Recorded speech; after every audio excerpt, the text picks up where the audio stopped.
Major spoilers for the Zom 100 manga up to chapter 34. The Zom 100 anime has begun and it is amazing. The first episode has me blown away, and as of writing the script, the second episode just released and it is also really good. As of recording, the third episode just released and it is also really good.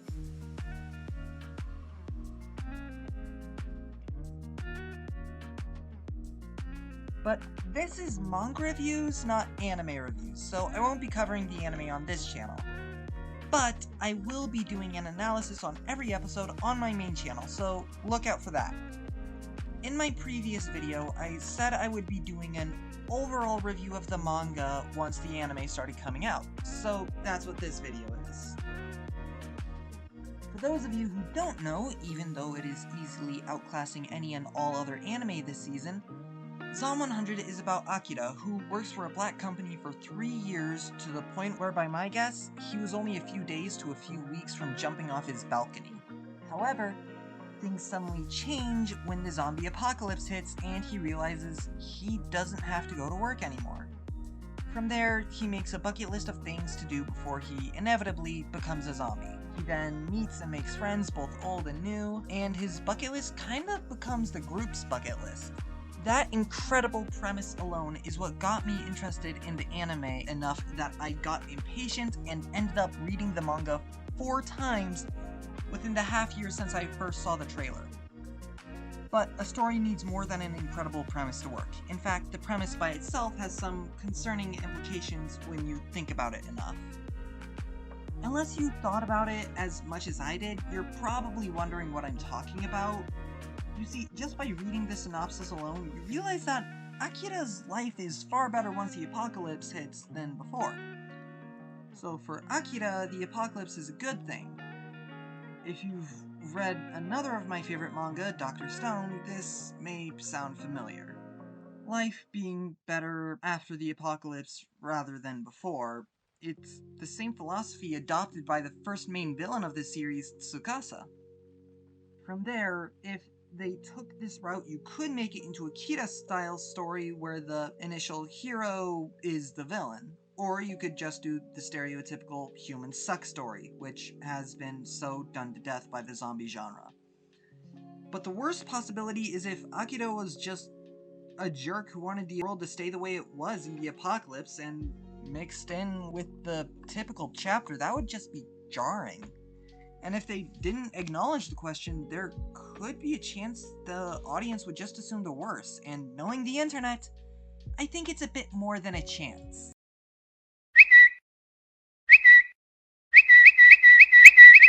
But instead of going down the rabbit hole of mostly bad possibilities and like one good possibility, also, the mangaka establishes from the jump that Akira knows for most people it isn't a good thing.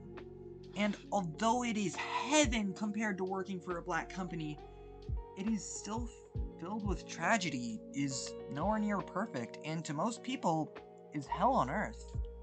And even though it isn't outright stated that Akira plans to cure the zombie virus until chapter 22, the idea is still brought up as early as chapter 3. Every time Akira is given the opportunity to do something selfish, he doesn't. He saves his old team leader from the zombies, even though he really deserved to just be left to die. He dives back into working for said team leader in order to help his friend. He doesn't take an opportunity to creep on Shizuka when they find themselves in a natural hot spring. In fact, the only time he gave in to his vices in a way that hurt the people around him, it was when he became incredibly rich in a survivor society and he quickly came to regret doing it. He's a genuinely good person, and his interactions with others show that very clearly in a way that doesn't feel overbearing. But the protagonist is one thing. When you're talking about a zombie story, you have to talk about the zombies. In all the best zombie stories, the zombies aren't just a terrifying obstacle to overcome, they're also a representation of something. In the first ever zombie movie, Night of the Living Dead, the zombies, or ghouls as they were called at the time, represented capitalism and how it instills with us an unending need for more and more. In Warm Bodies, it represents depression, how it can make you feel like nothing matters until you reach the point where you either become a monster or someone reaches out and helps you. In 28 Days Later and its sequel 28 Weeks Later, it's quite obviously the primal rage within us that drives us to hurt those around us and in turn making them angry. What about Zom 100? Well, in my last video, I brought up that metaphorically, Akira, when working for the Black Company, and Kosugi is quite obviously a zombie. Hell, in the Hometown of the Dead arc, Akira disguises himself as a zombie to save his father, mirroring his earlier sacrifice where he agreed to work for Kosugi for 2 days to help his friend. But if Akira is a zombie, does it work the other way around? Well, not directly. As we get a better look at Akira's co-workers, we realize things aren't any better for them. They're just as much zombies as Akira is. So, zombies are the people just going through the motions of life, barely even living, like in Shaun of the Dead? But that doesn't entirely make sense. If that were true, then all the zombies would be shambling, but there are plenty of runners too. So, then what? The zombies are victims and instigators. I believe I'm using that term correctly.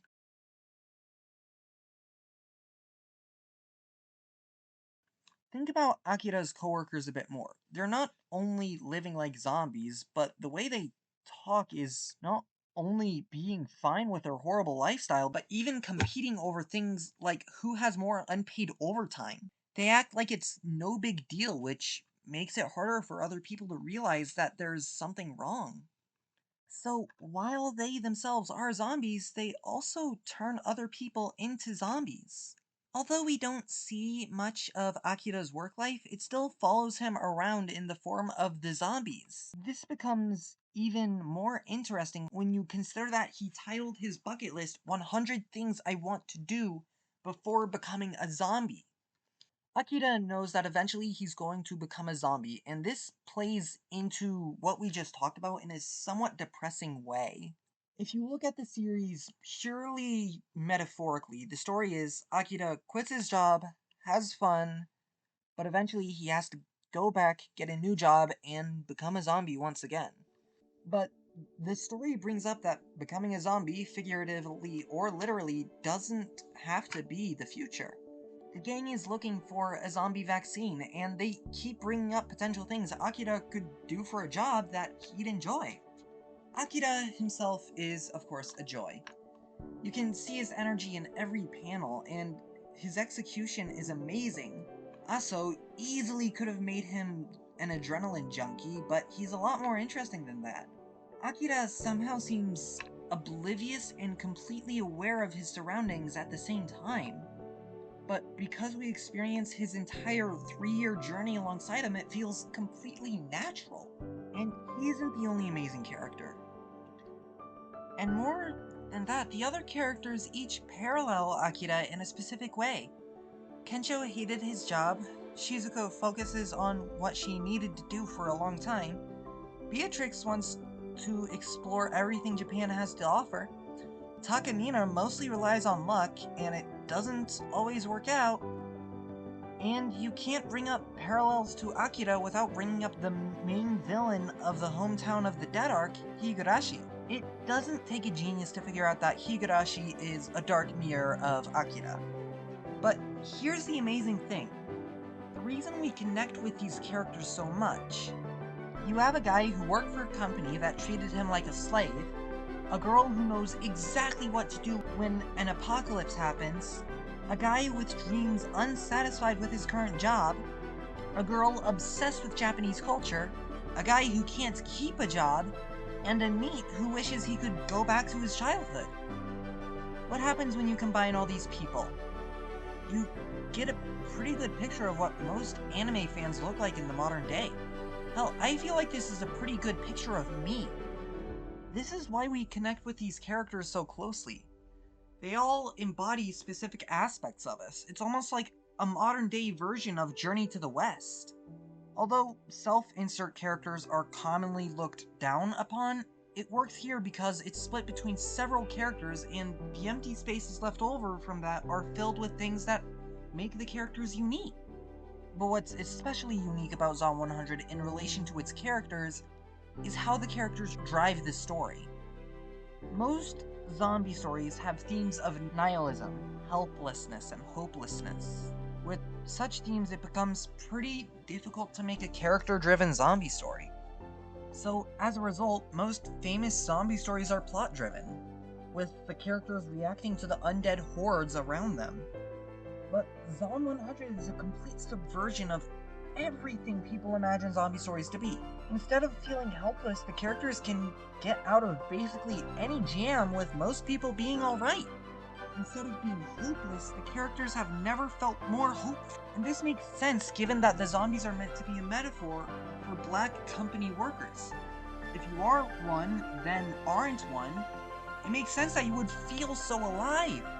It also flips zombie stories on their head by being character-driven, and it's pretty obvious why. If a character wants to do something, they do it. The basic plot for a standalone Zom 100 chapter is the group goes out to do something they want to do, always at least partially in service to the bucket list. Zombies get in the way somehow, the group overcomes the obstacle of the zombies, and the group accomplishes what they set out to do. Where in most zombie stories, the zombies are an ever-present threat looming over the characters, in Zom 100 they're instead an obstacle.